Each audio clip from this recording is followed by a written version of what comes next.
confirmed by ABC, and it comes at a very tense time with many of the issues we've been covering tonight.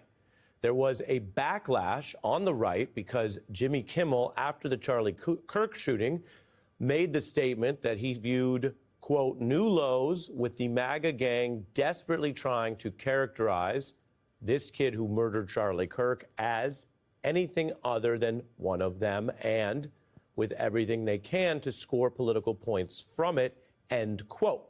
I've just read part of what Jimmy Kimmel had.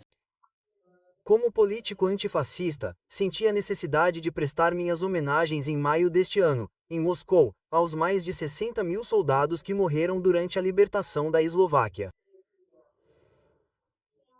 Se tal, senhoras e senhores, se tal comportamento soberano e diverso é um crime na Europa, estamos em um caminho muito ruim e perigoso.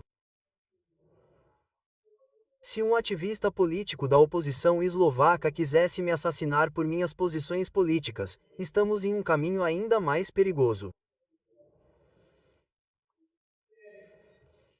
Senhoras e senhores, estou na política desde 1991.